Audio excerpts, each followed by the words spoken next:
Hello, what's up everyone? Welcome back. So now we're gonna look at the topic of private defense. So private defense is in section 97 and 96 of the Penal Code. Section 96 Penal Code basically states that nothing is an offense in the defense of private defense. And section 97 outlines the two types of private defenses. Firstly, private defense towards the body. Secondly is private defense towards the property. Now, body and property are two different things, but we are going to look at more into the private defense on body because a lot of things are here, even though there are the things discussed are the same things, but more elaborations are in private defense of the body. However, the private defense of the body generally is only applicable when the force used by the person is proportionate towards the harm or the threat that he is facing.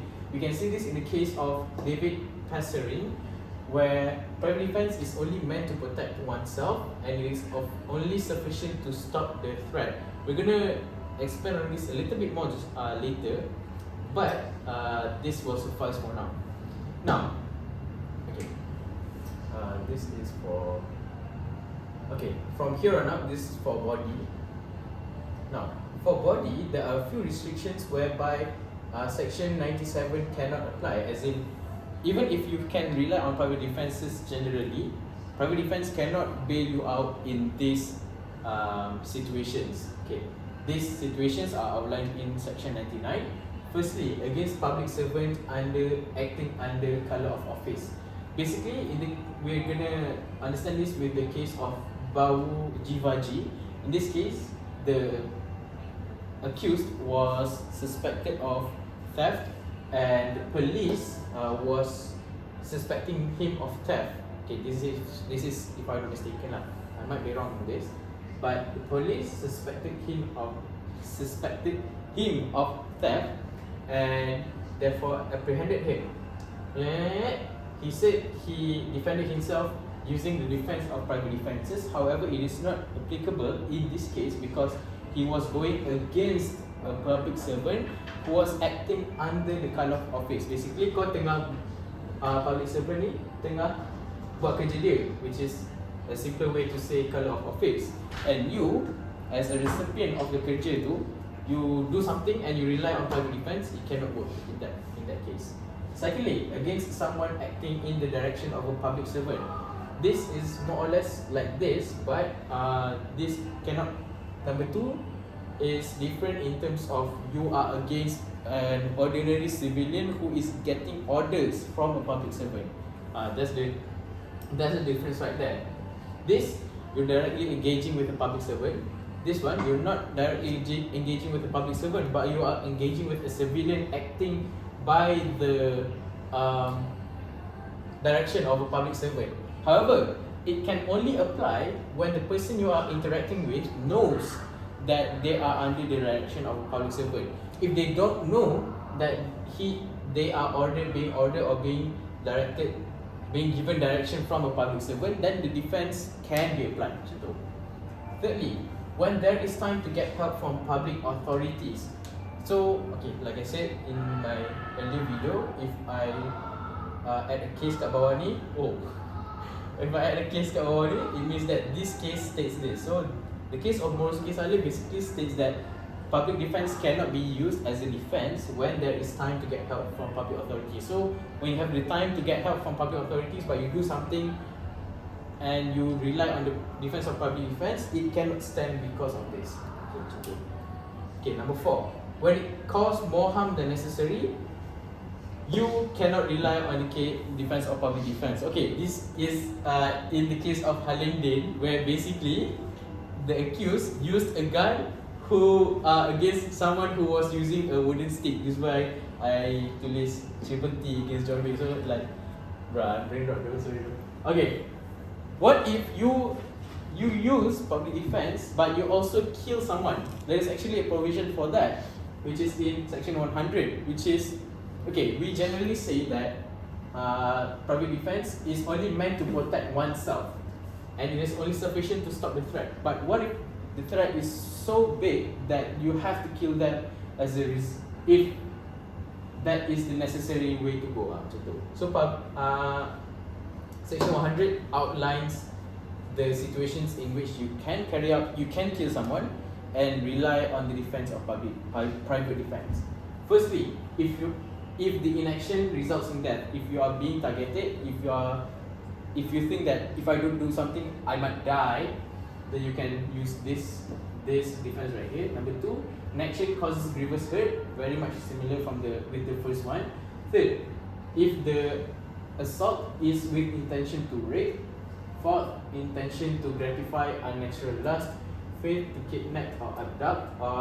And number 6 is to wrongfully confine. So all of these 6 situations is when you can kill someone and rely on the defense of private defense. Okay, but what if the attacker or the assailant is of someone of unsound mind? And we can understand this by looking at section 98 of the Penal Code, which outlines that if an attacker is one of these 5 categories, the attacker is not liable because they belong in one of these 5 categories, but you can still use private defenses against them. So what are the categories? The first one is if the person is a minor, if the assailant is if the assailant lacks understanding to understand. Okay, I'm not sure about this, but please refer to Penal Code. Third, if the assailant is of unsound mind.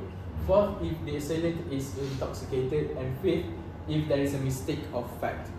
So all of these 5 things can give you rights to use private defenses, but the assailant is not liable in that case.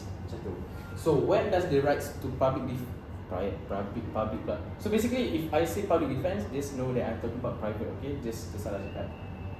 When does the rights to private defenses arise? It arises as soon as there is a threat or attempt to commit offence, even when it has not happened.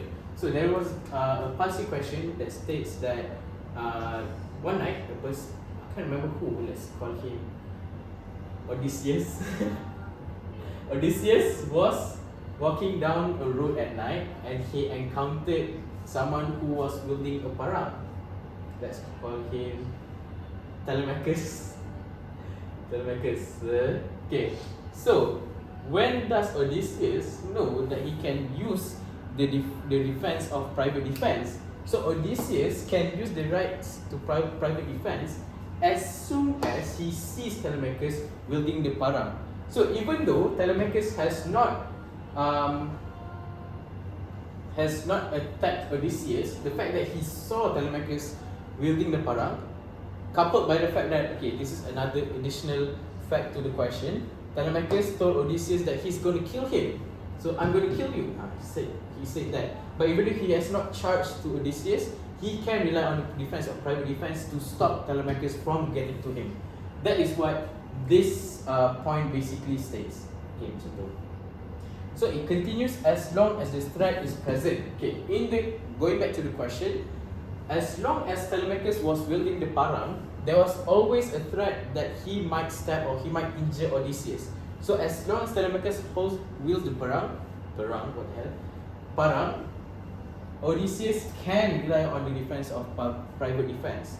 However, the threat must be imminent and makes the accused, which is the person alleging private defenses, reasonably fear death and grievous hurt. Itulah. Okay. So, limits on rights. Number 1, the accused must only defend and not punish. Okay, going back to Odysseus and Telemachus. When does the limits on private defenses arise? I think I'm gonna finish this point first, then only I go back to the question. So, firstly, the limits on rights. The person can only defend and cannot punish. Secondly, it ceases to exist when threat ceases to exist. Let's illustrate this. Firstly, must only defend and not punish. For example, he says that he's going to kill him, and Odysseus, okay, he charges to Odysseus. Odysseus macam tepis tangan dia sampailah parang kita keluar. So, as a result, Right now, Odysseus has defended himself by tepis-in the hand yang menyebabkan parang tu jatuh. So maybe Odysseus rasa macam, oh kau nak dapatkan aku malam ni, kau nak bunuh aku tapi kau dah tak boleh kan. Aku pukul kau sampai muka kau lebam. That is what punishment is. Betul. He can only defend himself, he cannot punish. He cannot go more than that. Secondly, it ceases to exist when the threat ceases to exist. So, because of the parang already on the ground, as a result of Telemachus dropping it, the threat ceases to exist because he was now not capable of stabbing Odysseus anymore. So that is where the threat stops. By the way, this is a real passive question, yes? So look into it. Okay. We're done with private defense on body. Now let's move on to property. Now we have to remember, bear in mind, that in this context, property does not necessarily mean land, okay? It does not necessarily mean rumah, bangunan. Property is anything that you own, okay? Private defense of property is governed under Section 98 Para B of the Penal Code, and basically the rules of private defense for body applies to property as well. However, you can also cause death, which is similar to this. You can cause death and rely on the defense of private defense by using Section 103. There are four categories of offences of threats that can invoke the use of private defences. Firstly, if the offender attempts to rob. Secondly, if the offender attempts to break into a house at night. Thirdly, if the offender attempts to arson or light a building up on fire, and that building is used for human dwelling. And fourth, this is a more broader provision, if the offender attempts to commit theft, mischief, break-in, and if this results to death, if there is inaction. If you don't do anything while the offender tries to do these three things, theft, mischief, break-in, then you can cause death and you use Section 103 lah. However, it is also subject to Section 99. Section 99 cakap apa? Sorry? Restriction Mana? Oh yeah, my bad. Okay, the Section 99 is this one. Oh my god. Sorry, so the restrictions is in Section 99, which is what 103 is subject to. So this it's very much interconnected lah macam tu. Okay. However, if the situation is cannot apply Section 103, you can use Section 104, which is basically sama je. Any harm other than that. Okay, macam tu. So if it's not under this, you can only cause any harm other than that. You can only cause that when it is under 103. Next, when does private defenses for property arise? Yeah, I guess I'm going to go here. When the reasonable threat to property arises. So it's basically the same lah. When reasonable threat arises. It's the same thing, just different provisions. Okay, what are the limits of private defense on property? Firstly, in cases of theft, this is not really a limit lah. It's like how long it lasts. Okay, I'm going to change it now. How long private defense lasts. This is in terms of property, guys. Okay, in cases of theft, it lasts as long as the okay, dua ni terbalik pula. Okay, in cases of theft, the limits of private defense in terms of property stops. It stops when the offender retreats, or the property is being recovered, or when public authority has come to help. Secondly, the defense of private defense lasts as long as, in cases of robbery, as long as the offender causes or attempts to cause death, hurt, or wrongful restraint. Okay, that is it. Number 4. this is, by the way, this is the actual paragraph ni. So kalau kau tengok kat sini, 105 paragraph 2 is actually 105 paragraph 2 in the penal code. So paragraph 2, paragraph 3, paragraph 4. Paragraph 4, criminal trespass, it lasts as long as the offender continues to trespass. And 5, for house breaking at night, it is the same as number 4.